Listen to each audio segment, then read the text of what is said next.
Hey, dude, this dog like stinks, man. Okay, groomer, do something about it, man. 5, 4, 3, 2, 1, 0.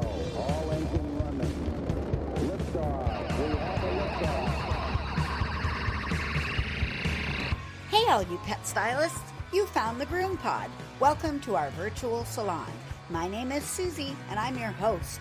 I'm a mobile groomer from Seattle, Washington, and anyone who knows me will tell you I love to talk, especially about my job. One of my favorite people to talk to is my friend and mentor and co-star of the show, Miss Barbara Bird.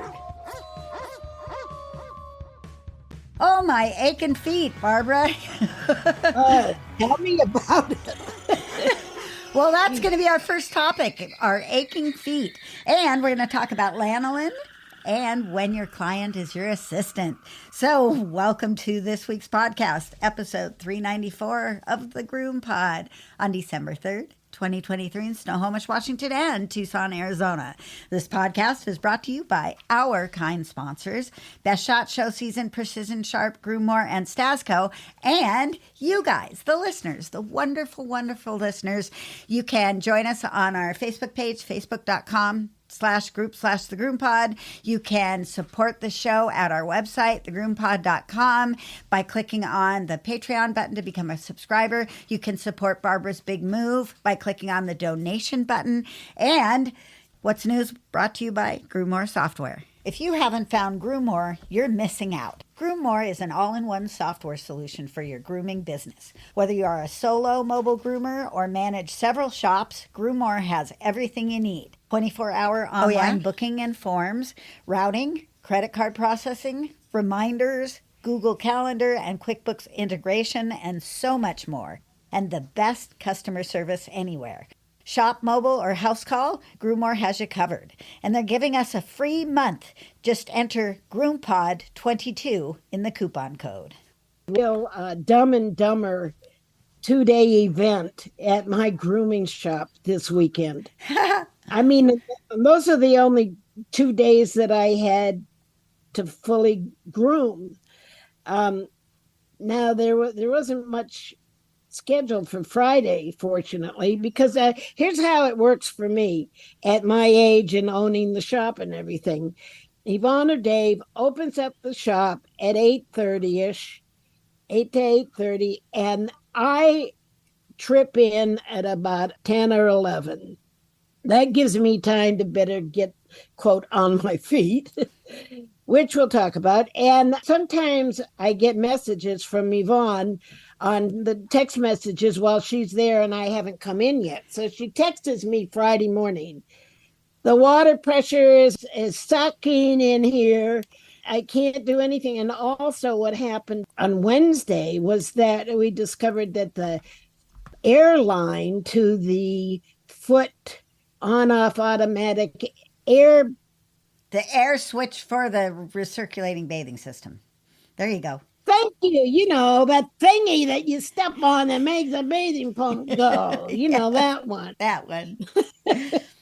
Yeah, well, the air, well, it's not a wire because there's no wires in it, but the air hose, yes, teeny little thing, it got compromised. Oh, no. Got punctured somehow?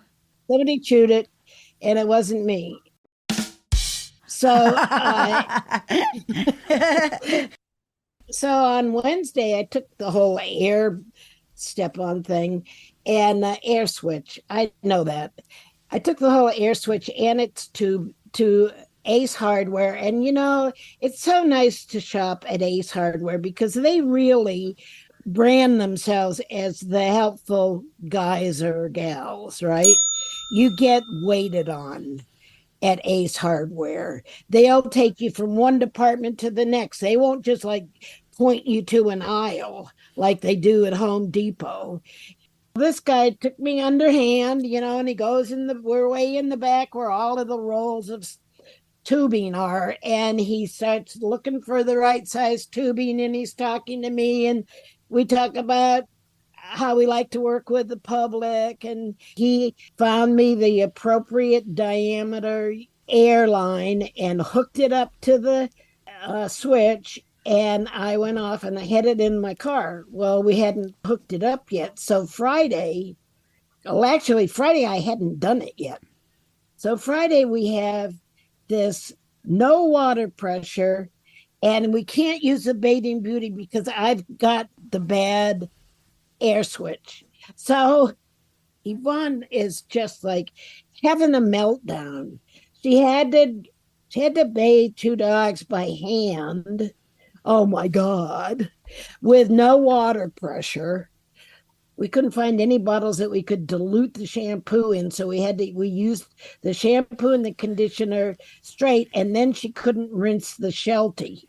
She was just practically in tears, feeling all around the tub. Is everything turned on? Yeah, it's all turned on. I go back there and I feel around under the tubing, and I felt the hot water in one of these pipes that was under the kind of adjacent to the tub down below. And so I knew there was water getting up to the tub. Right. Well, I said, I don't know. I have no idea, but this is warm. What does this mean? Well, dumb that I am, I didn't put it together. I didn't see what was happening, even though I was so close to discovering.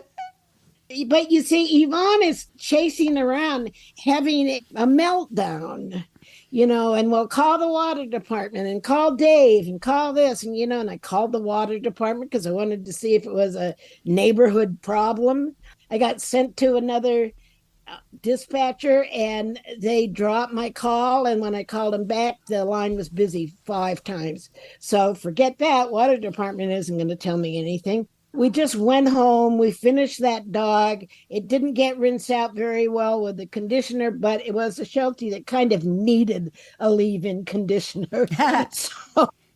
So we left it in, and it was Show Season's honey, which smells really good. And because we used it direct from the bottle, it really had a lot of good fragrance to it. So that was Friday, and I canceled any other dogs that we had that required bathing. So then we come in Saturday, and of course it's the same. I mean, somehow Yvonne thought it was going to heal thyself overnight or something, like, well, maybe it'll be better tomorrow. By magic. Yeah, I go home saying, yeah, that. And I have to admit, Susie, I am so checked out of my business. I am just like practically not happening. I'm happening really great with the people as I'm saying goodbye, setting them up with a new groomer, and the dogs are happy because we're happy, and I'm happy grooming them. But scheduling and rescheduling and answering texts and answering the phone and all that is just like, oh, fuck it. That's where I'm at. How did the transformation come to an end? Oh, just became an old fuck it situation.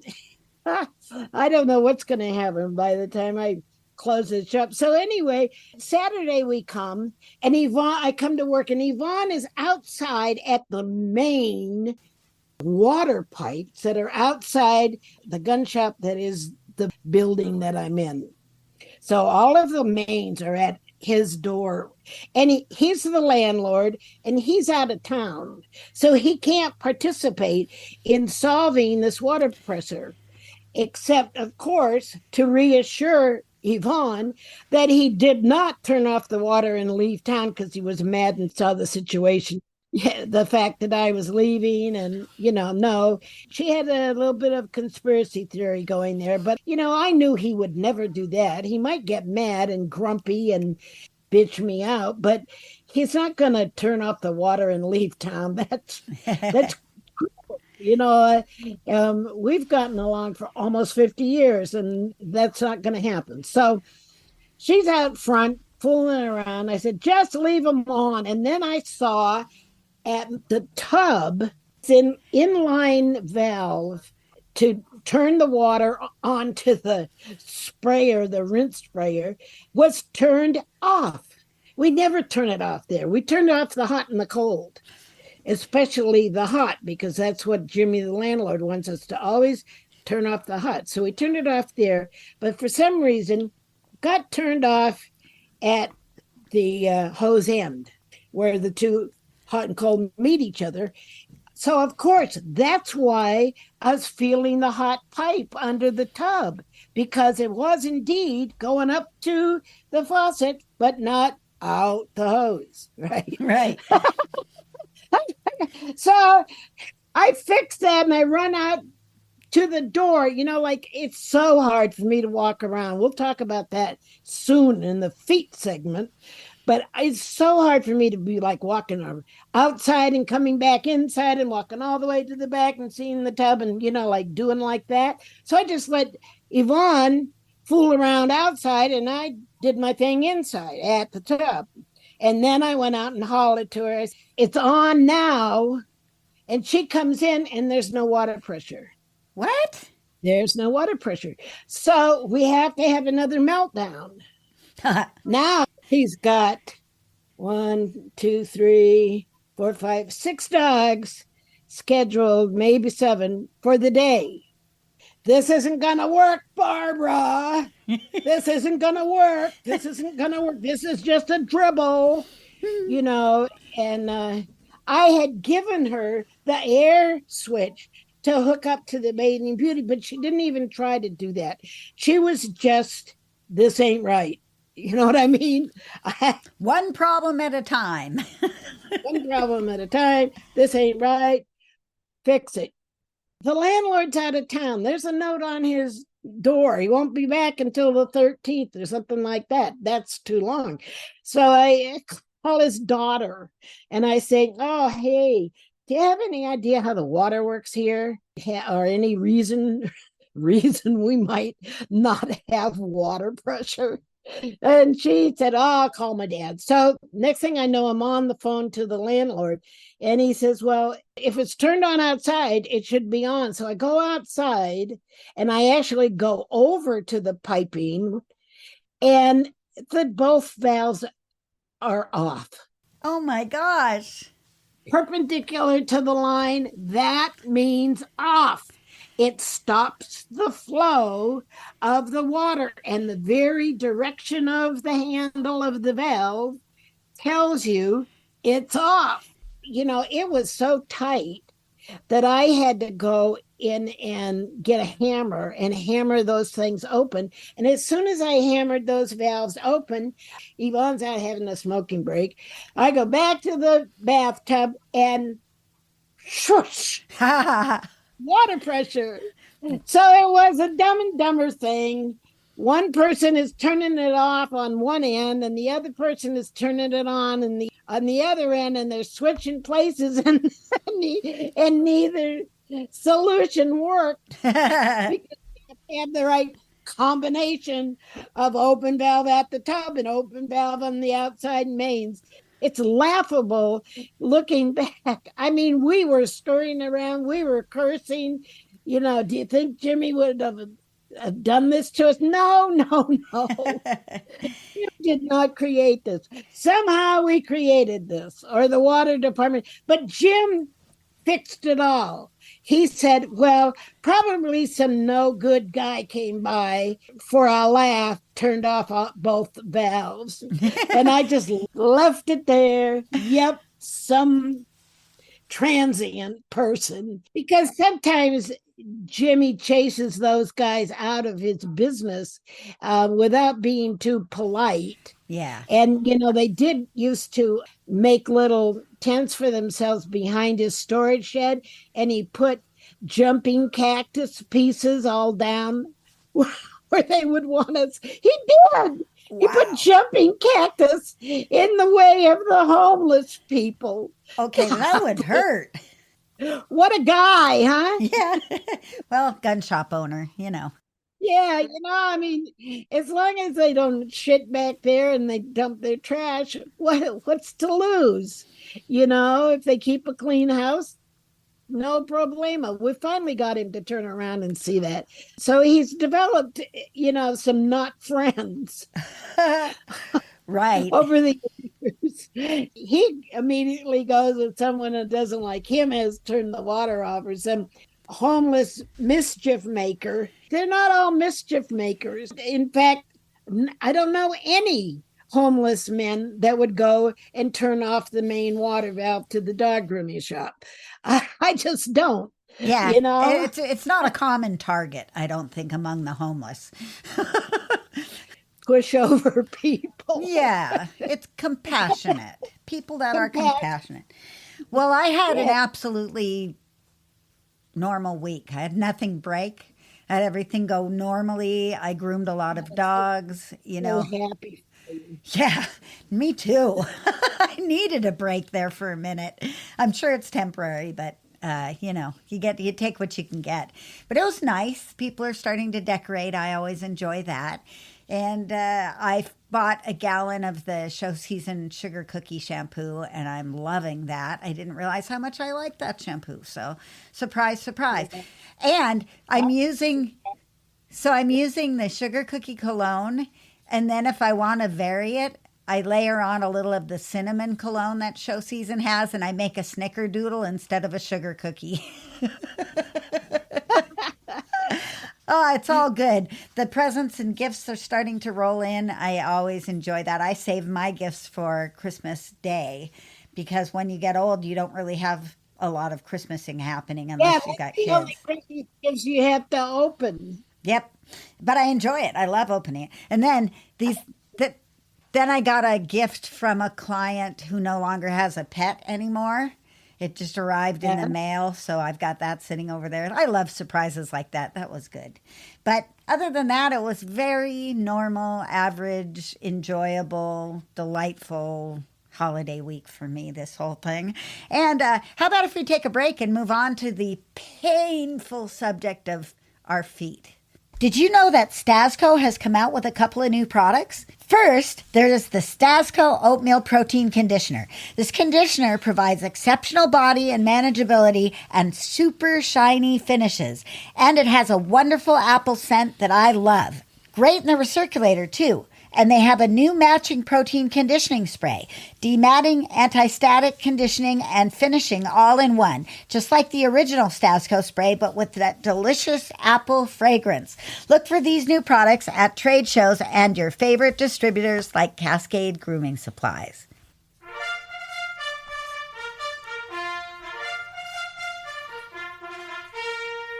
Ready, groomers? Here comes our first appointment.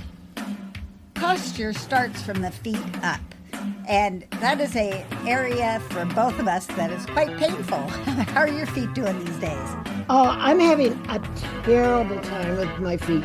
I mean, it just started getting cold here. We just started getting like 40-degree nights. And so my feet are starting to really bother me. And I'm going to say, of all the disabilities, of all the bodily problems that I'm having, the fucking feet are the worst crippling thing that's happening. I can KT tape my knee.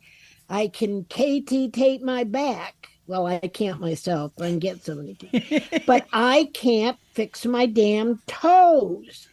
Care physician doesn't care so much about your feet. They want to start at my heart where I might die. Right. To them, the feet is on layer 5 of issues. We haven't got there yet. We just keep doubling back on the heart and the lungs and the arthritis and the knee and the bad back issue. But the feet are what is most crippling. If there was one thing, I've said this before, I'll say it forever. If there's one thing I could change in my actions from the time I started grooming until now, it would be I would wear better shoes from the beginning, from the get-go. My first grooming shoes, I mean, I came to grooming as a broken poor person, and my first grooming shoes were bowling rentals that I walked out with. Could you get a slipperier shoe to have in a grooming environment? Oh my gosh. It was terrible. And I was part-time bather, part-time groomer during that time. And there was no arch support and there was no nothing. They were just cardboard shit shoes. I wore them for a long time. They wore through. I taped them. I did all this homeless person kind of stuff. I don't know. I love to punish myself. I think that's what's happening. So I wore those. And then when I graduated into my own shop, one time I was wearing boots and I was scissoring a schnauzer and it did some kind of a fast lurch and my scissors flew out of my hand and went point down into my foot. Ouch. In the boot. That can happen. It can. It just horrifies me to see people wearing sandals when they're grooming because of exactly that. Exactly that. Well, the sandal thing, I had an accident when Curtis Hanvey was visiting me in person. Here he is, came down. He had gone to Phoenix to try to talk PetSmart into using his equipment, and he came down and spent a few days in Tucson. And you know what he did mostly? He worked on my roof. What a nice guy. Curtis Hanvey is such a nice guy. So he was in the shop, and I was in the shop doing my work, and I had worn open-toed sandals to work. I got a cord, a dryer cord, stuck under my toes, and I took a fall onto my concrete floor with a dog in my arms. Oh, no. That's awful. Well, I masterfully, gently set the dog down as I was crashing. Probably the beginning of the end of my knees right there. Yes, probably. I was in a lot of pain. Well, I think it was my right knee that got racked up in that little fall. But, you know, that was just simple poor footwear. So I went without arch support. I went with open toe. I used to do earth shoes, you know, kind of thing. Yeah, well, it started me off wrong, Susie. It started me off not caring and brutalizing my feet. I went 17 years in my concrete floor shop before I put down fatigue mats. Because we didn't know. But we didn't know. You know, we had to learn the hard way, and it took years for that stuff to start really catching up to me. But it sure did. I started having feet problem years ago. I mean, and it probably was part of the sciatic problem that I had for a couple of years that was just awful. Try having a sciatic attack when you're driving a car. Yikes, because it just jerks you around physically. So that was awful. But I mean, I just didn't attend to my feet. Anti-fatigue matting came a little bit too late. There was a progressive aging disorder happening. I started also on a cement floor. I didn't start grooming when you did, but I worked in a warehouse and I never paid much attention to my shoes. But I will say this, as a child, I had flat feet and I had to wear special shoes. I hated them. I just hated them. So I think I avoided any attention to my feet during my working years, my young adulthood, and just stood on that cement floor and worked in my tennis shoes, whatever tennis shoes I had. And then one day I woke up with some horrible foot pain. And I went into a podiatrist, which sometimes they're great, sometimes they're not. Just depends on the one you get. They really do. They assessed my feet and they said, "Oh, you have completely flat feet." And I said, "Well, I know, I always have." And he said, "Well, if you see this is what happens to your ankle. This is what happens to your knee. This is what happens to your hip. This is how it messes with your lower back. And you've got to kind of fix the foundation that you're standing on." So I had my gait assessed and I had my feet assessed and I got orthotics and it changed my life.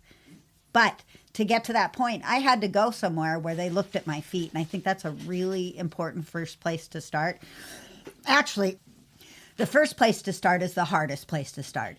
And that's, are you overweight? because being overweight really messes with your feet.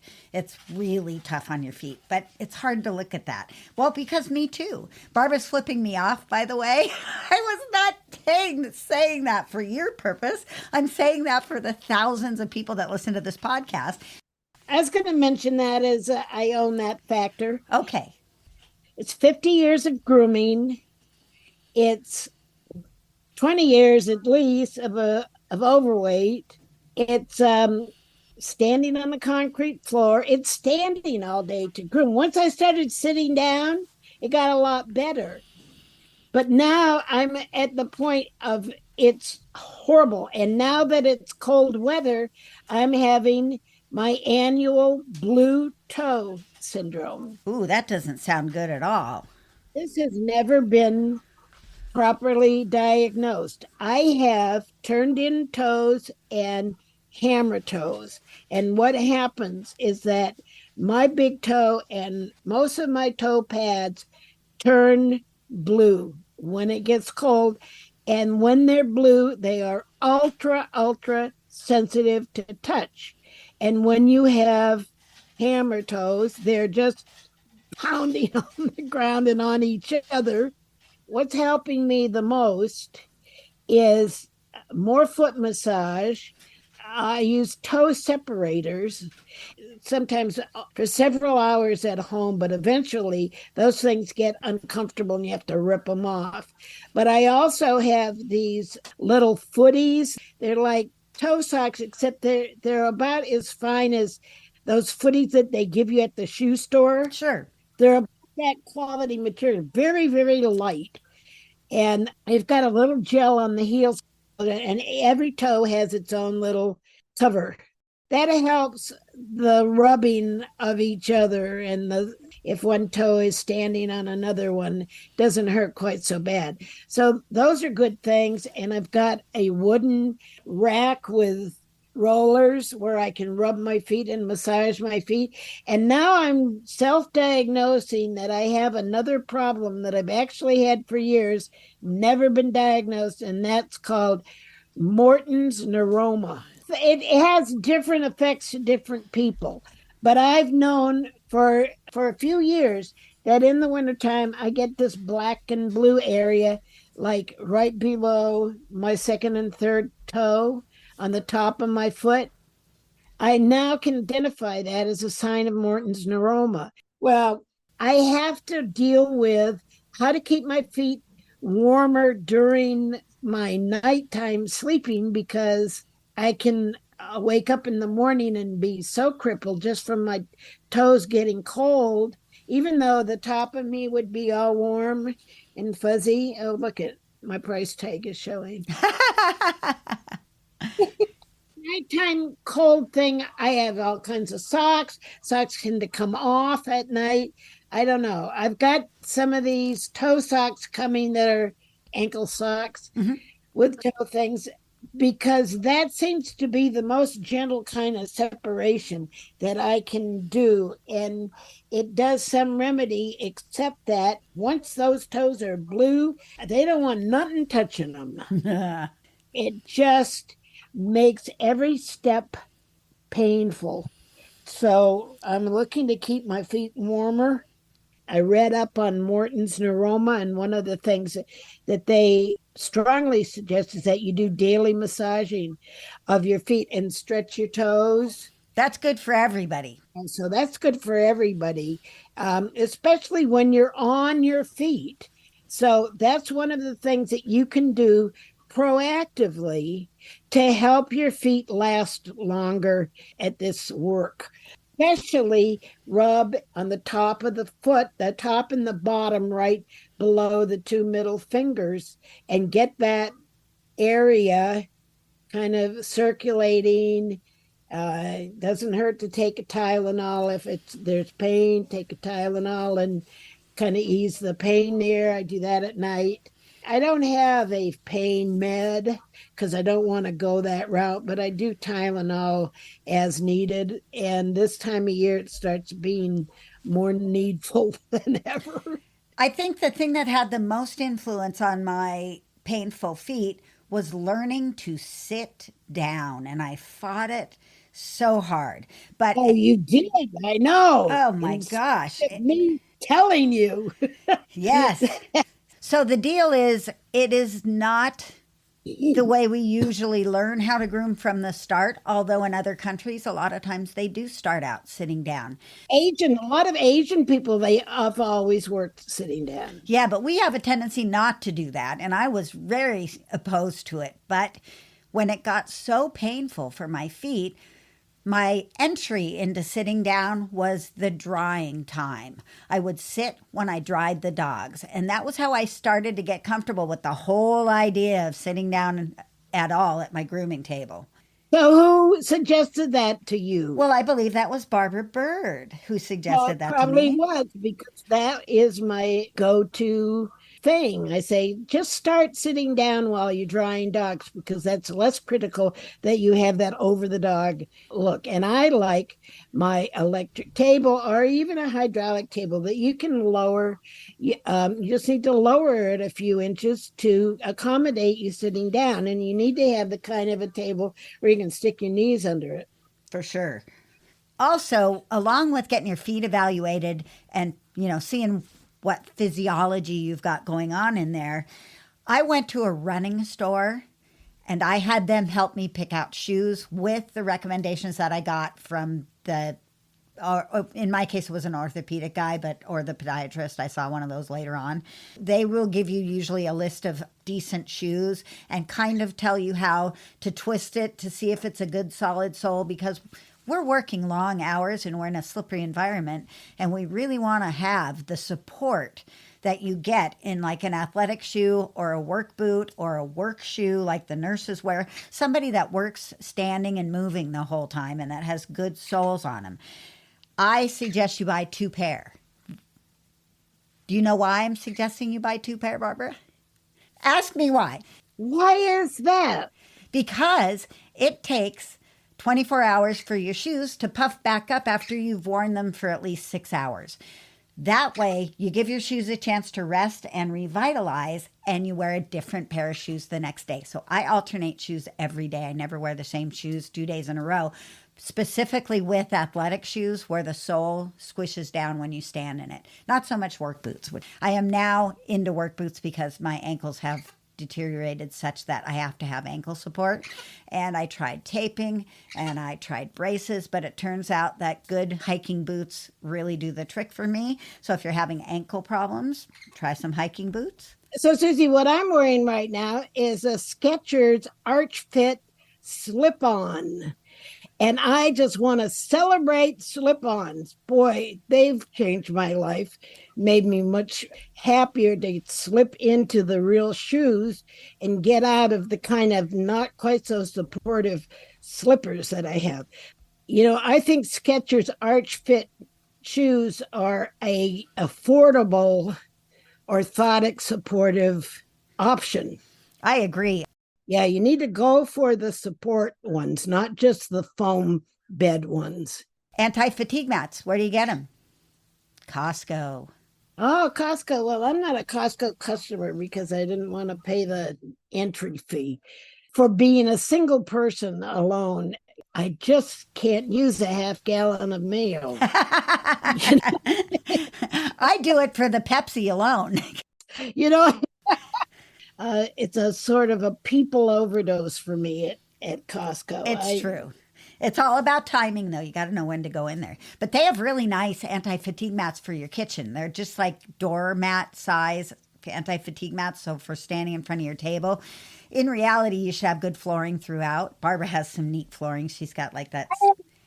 I have some. Where did I get those? I think I got them off of Amazon. They're meant for the kitchen. And it comes in a set of 2. You have one large one and then one smaller, shorter one. You can get 2 sets of those, and you can have mats on all 4 sides of your table if you have a free table. Like I have a table that I would walk around. These mats, I don't know how long they're going to last, but they're really friendly. If you want to hire me to come and evaluate the stress level of your floor on your feet, I can tell you, I can give you a 1 to 10 just with 5 minutes of walking, I can say, this is a freaking two. I believe it. Like this hurts. And those mats that are meant for the kitchen are really pretty good, and they're much cheaper. I invested in there was a store in Tucson not too far from my shop that sold fatigue mats to restaurants and stuff, and I bought my first ones there. They were black, they were heavy, they lasted forever. I mean, really years. They made all the difference. That was life-changing to me, was getting anti-fatigue mats and putting it around all my tables. The next step that I had to take when I was working over 70 was whole floor coverage. So I bought those interlocking puzzle type foam pieces, floor matting, and those have really worked very well for me. I would do that. I mean, for a couple of $100, could do a whole lot of my shop. I would do that again in a nanosecond if I was staying.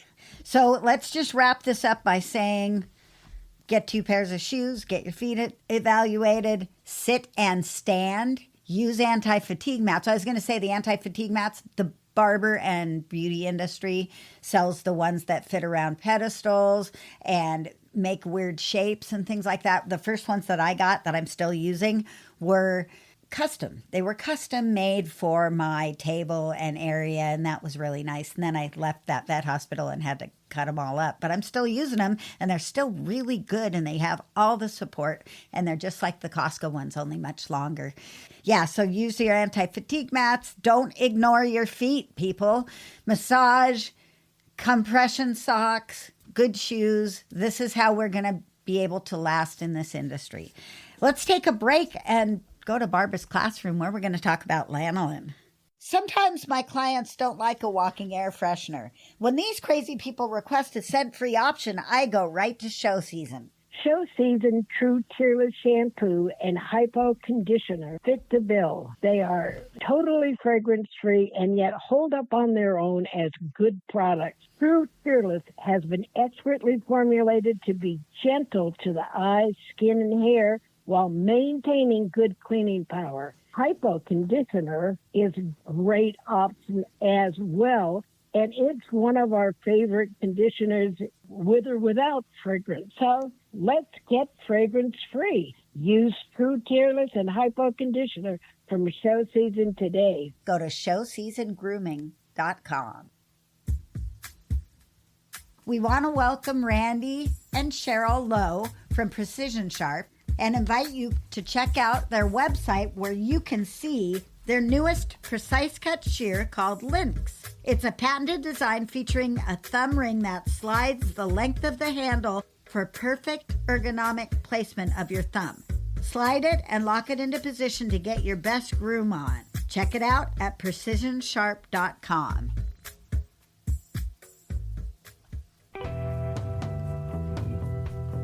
Groomers, take your seats. It's time for B-Bird's Classroom. I was cruising the internet the other day and I saw a shampoo that had lanolin in it, or it might have been a conditioner that had lanolin in it. And it occurred to me that I don't really even know what lanolin is. So what is it? Well, lanolin comes from the wool of sheep. It is sheep sebum. The sheep people call it sheep wax. Sheep wax. So it's a waxy, oily substance that is excreted by the skin of the sheep, and it coats the hair. It's what makes it kind of waterproof and icky. Yeah. So what they do is they shear the sheep, and then they wash the wool, and they extract the sebum, the oily substance, before they use the wool for clothing or rugs or fabrics or whatever, right? So it's like a byproduct of the wool industry, kind of? Well, it was. I mean, lanolin has been used for centuries. It's one of the original hair products, hair and skin products. And because sheep sebum closely corresponds to human sebum. It's about the closest thing. The other one that's really close is jojoba oil. Oh, But sheep sebum lanolin is probably even more close. But the downside is that it's really hard to purify it enough. Although it's been used historically, it can also be associated with an allergic reaction. Lanolin was the first additive in early 50s shampoos for people? for people. Okay. Oh, yeah. We didn't get any additives for dogs for generations. Right. I love having this backward glancing view. Lanolin was a fat ingredient. It was highly acclaimed. It was used in the expensive shampoos as well as filtered down to the supermarket or wherever, drugstore shampoos. But it was associated with a lot of irritation and reactions. So gradually it got replaced by other less tricky additives, right? Including good old aloe vera. Oh, But aloe vera is not it's a moisturizing, but it doesn't have you see, the lanolin sebum, the lanolin oil actually will coat the hair shaft and prevent water loss, which is one of the ways that hair is damaged. It's not just what you put on it, but it's what you lose from within it. Lanolin is oily enough that it will cling to the hair and it will prevent moisture loss, but it's also oily, waxy. It's not the most ideal stuff, and it can cause reactions. So it fell out of favor for a number of years. You didn't see it so much in the 90s and 2000s. But then cosmetic chemistry caught up with lanolin when they started doing the polyethylene glycol added to make things PEGs and PPGs. yes. They tried it on lanolin, and they came up with one of the most common, PEG 75 lanolin. That's lanolin that has 75 units of polyethylene glycol inserted, married to it. It doesn't mean that there's loose polyethylene glycol in there, that polyethylene glycol then becomes an ingredient. No, PEG 75 lanolin is a whole complete ingredient. And it's been made water soluble. The ethoxylation with the PEG makes it water soluble. It makes it hypoallergenic, and it makes it much more useful and much more helpful. And it happened because lanolin's natural. It's a byproduct of wool, and we still use wool. When the natural wave, which became a tsunami, they wanted to take another look at lanolin because it was recognized as a hair product. Like having consumer recognition is a large part of successful marketing, because if people recognize ingredient components, they are more comfortable purchasing the product. So people see the lanolin and don't pay too much attention to the PEG 75 part, and they recognize lanolin and they buy the product, okay?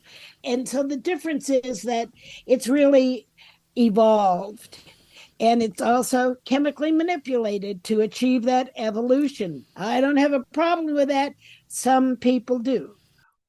But I want to say my bubble was burst when I read up on the practices of getting lanolin from sheep. Uh-oh. Because, and by the way, one sheep will yield 8 to 10 ounces of lanolin from its sheared fleece. Boy, that is not very much. So they got to do a shitload of shearing to get up to the demand for lanolin today. Now, and what I saw, what I read about, was very disturbing current day lamb farm, sheep farm for lanolin.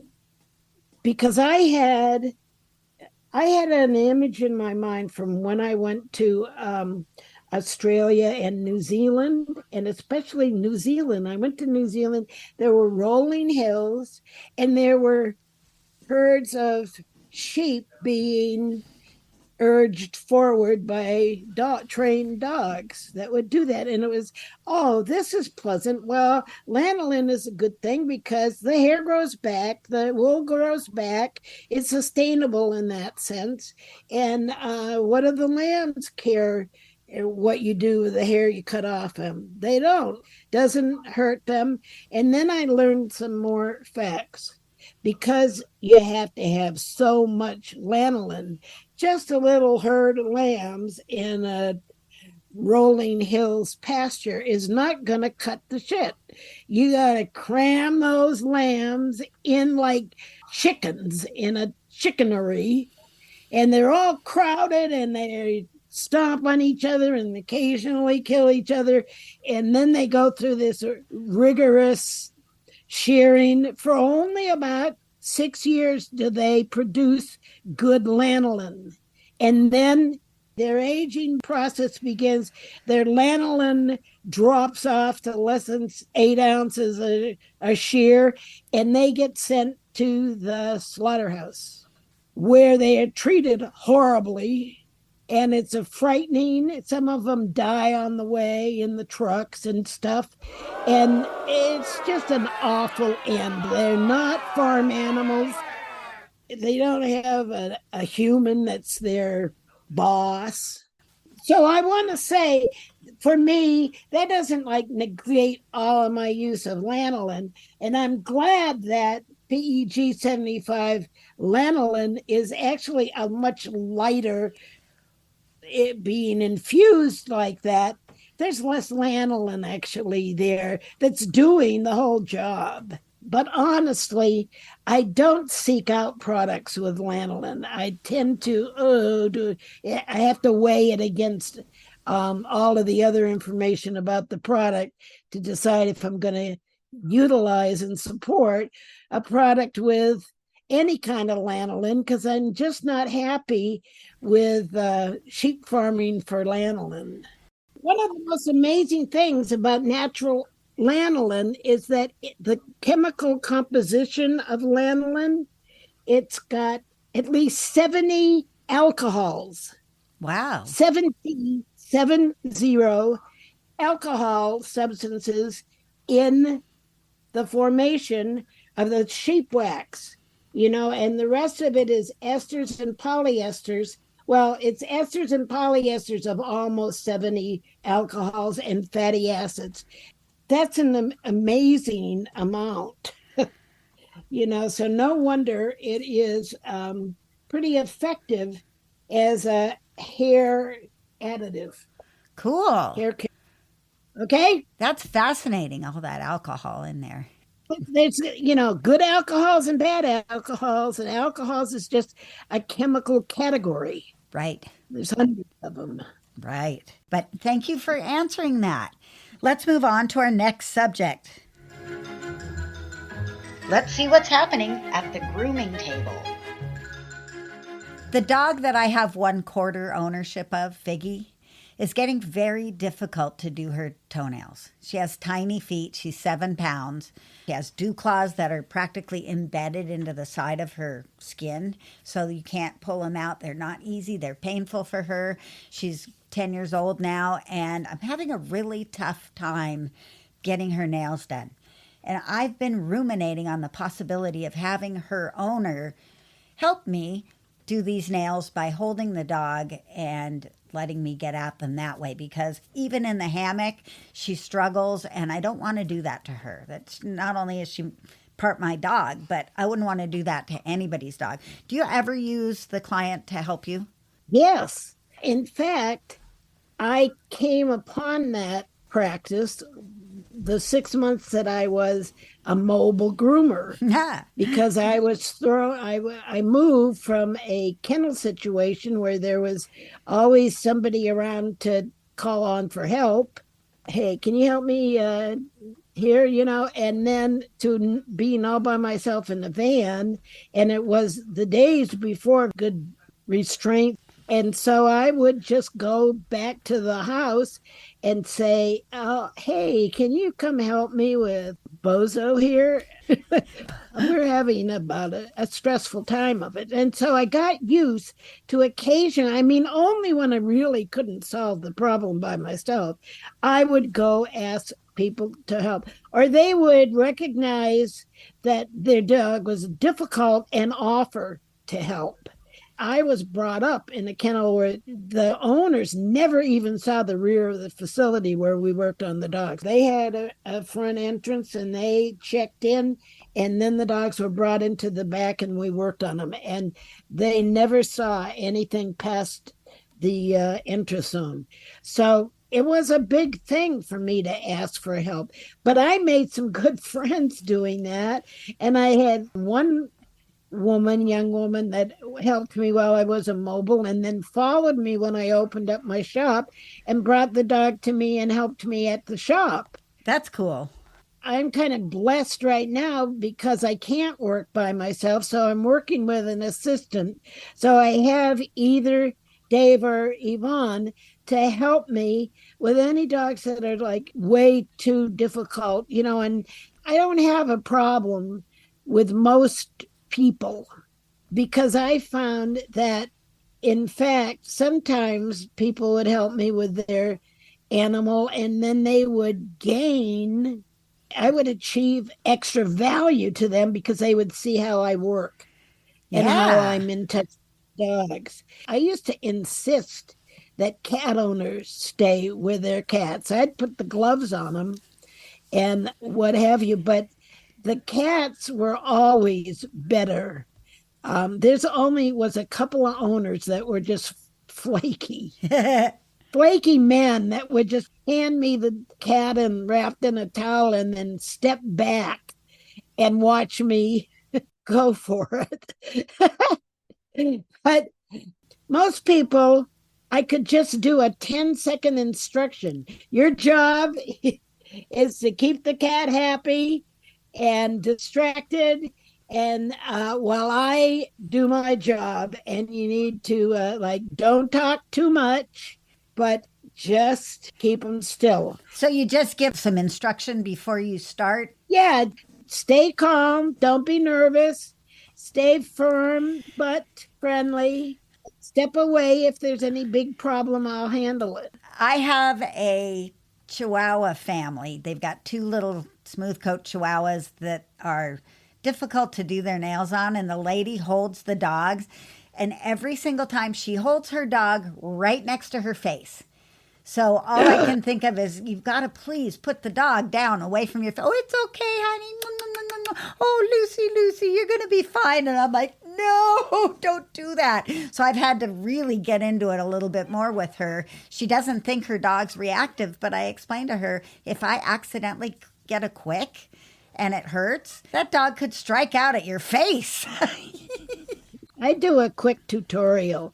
I don't want them putting their face too close. If they have the slightest inclination that their dog or cat is going to be reactive, we put on protective sleeves or gloves. They have to know that they're doing it at their own risk.